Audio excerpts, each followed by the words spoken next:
Good morning friends, कैसे हो आप। आशा करते हैं आप ठीक होंगे और आपके प्लांट भी अच्छे से ग्रो कर रहे होंगे। तो ये देखिए, ये फ्लावर एक स्पेंड हुआ है। तो फ्रेंड्स, आज है दिसंबर की 5 तारीख और हमारे गार्डन में देखिए एडेनियम की फ्लावरिंग की बहार, बंचेस में फ्लावर आ रहे हैं। ये इनकी लास्ट फ्लावरिंग होगी। इसके बाद में पूरा दिसंबर, हालांकि 10-15 दिसंबर तक इनमें फ्लावरिंग रहेगी। 15 दिसंबर से फिर ये 15 फरवरी तक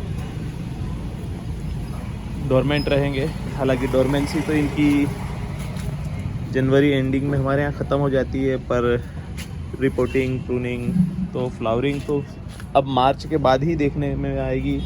ये दिसंबर में जब इसकी लास्ट फ्लावरिंग है तो उसका नज़ारा, हालांकि पूरे सीज़न में सबसे ज़्यादा फ्लावरिंग मेरी अभी हो रही है। उसका एक कारण है कि बारिश के कारण से कई सारे बड्स ड्रॉप हुए थे मेरे। ये देखिए, मैंने आपको दिखाया था एक सुंदर सा फ्लावर, पिछले वीडियो में भी मैंने इसकी तारीफ़ करी थी। ये फर्स्ट बार ब्लूम हुआ है मेरे यहाँ पर। कई सारी बड्स बनी थी इसकी पिछले साल, और बारिश के कारण खराब हुई। ये देखिए, सुंदर सा फ्लावर यहाँ पर भी है। एक ये फट सा गया है, थोड़ा पर्पल, येलो पर्पल है ये।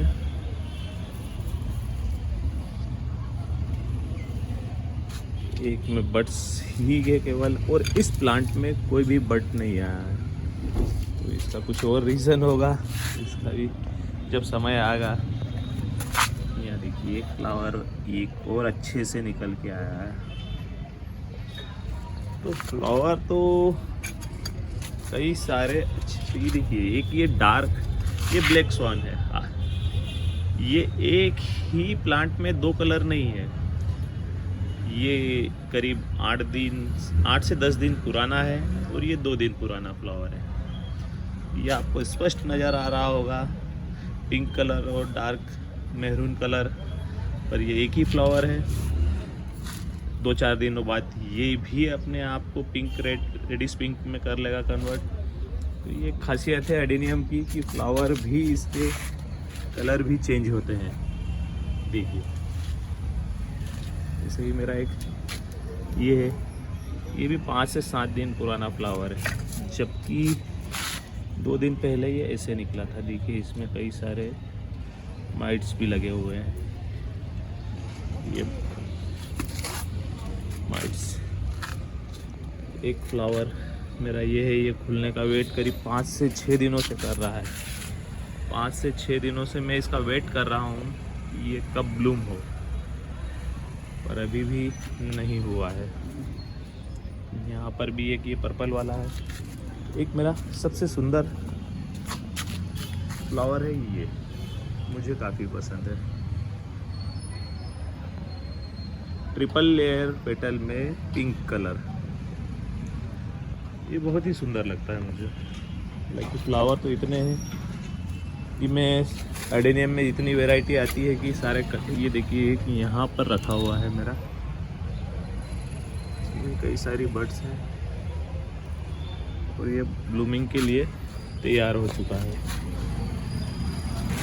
तो एडेनियम में तो ग्राफ्टेड में फ्लावर वैरायटी इतनी आती है कि हमारा घर ही छोटा पड़ जाए अगर सारे कलेक्ट करे जाए, क्योंकि 200 से 400 तक कलर वैरायटी आती है एडेनियम ग्राफ्टेड में।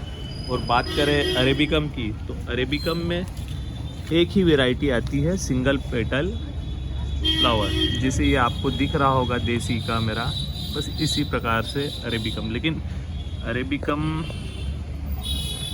फ्लावर के लिए नहीं, अपने कोडेक्स के लिए जाना जाता है। ये देखिए, आपको नज़र आ रहा होगा, ये अरेबिकम है। अरेबिकम का कोडेक्स कुछ इस प्रकार से होता है। इसकी हाइट ज़्यादा नहीं बढ़ती है, इसके फ्लावर के साइज छोटे रहते हैं, एक ही वैरायटी के फ्लावर आते हैं इस पर। कुछ एक यूनिक वैरायटी रहती है जिसमें वाइट पेटल भी आता है, पर जनरली आप देखें 99% same size, same pattern flower आता है। ये एक अरेबिकम देखिए मेरा, काफ़ी अच्छा कॉम्पैक्ट है। पिछले 15 दिनों पहले इनमें सब में लीव्स येलो हुई थी, उसके बाद से लीव्स येलो होना बंद हो गई है, क्योंकि सेमी डोरमेंट हुए थे ये जब स्टार्टिंग में ठंड बढ़ी थी, उसके बाद से ठंड कम हुई तो ये फिर ग्रोइंग पीरियड पर आ गए।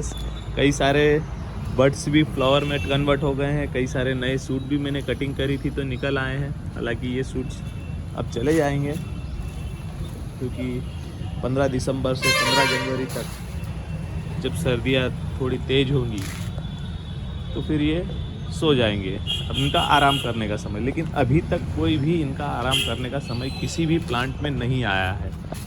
अरेबिकम हो, देसी ओबेसम हो या ग्राफ्टेड ओबेसम हो, सभी अपने फास्ट ग्रोइंग पीरियड पर चल रहे हैं। देखिए कि ये वाइट वाला भी मेरा अच्छे से खिल रहा है।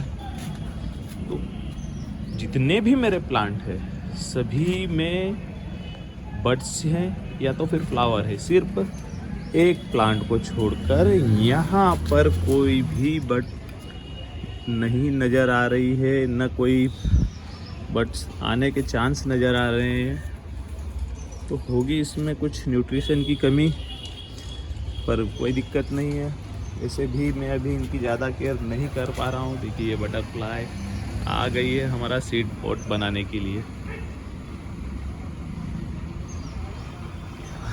हमारा माली का काम तो यही करती है, क्योंकि ये जब फ्लावर, ये देखिए फ्लावर पर मंडरा रही है। अब हम यहाँ से जाएंगे तभी ये अपना काम चालू करेगी, और ये अपना काम स्टार्ट करेगी तो हमारे लिए एक काम ये आसान हो जाएगा कि हमें सीड पॉट रेडीमेड तैयार करना मिल जाएगा। हैंड पॉलिनेशन की ज़रूरत नहीं पड़ेगी। वैसे भी मैं हैंड पॉलिनेशन करता नहीं हूँ, ज़्यादा कोई ऐसा इंटरेस्ट नहीं है कि मैं सीड्स ज़्यादा बनाऊँ, क्योंकि सीड्स मैंने कई सारे लगाए हैं जिनकी केयर नहीं कर पा रहा हूँ। कई सारे सीड मेरे लगाने के बाद में, ग्रो होने के बाद में ख़राब हुए हैं। मैं आपको दिखाऊं, यहाँ पर गिरे हुए नज़र आ रहे होंगे आपको, क्योंकि सही से केयर कर पाना इतने सारे सीड्स की, किसी में पानी कम होते जा रहा है, किसी में ज़्यादा होते जा रहा है, छत पर ज़्यादा गंदगी जमा होने के कारण से सफाई नहीं हो पा रही है।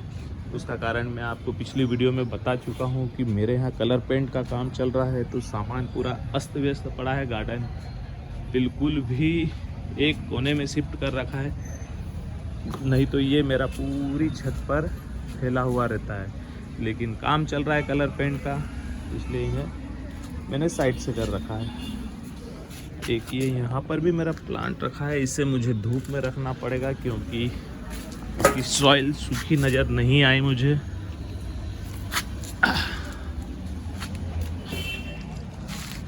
कुछ सीडलिंग मेरे अपने बहुत ही अच्छी ग्रोथ लेते हुए,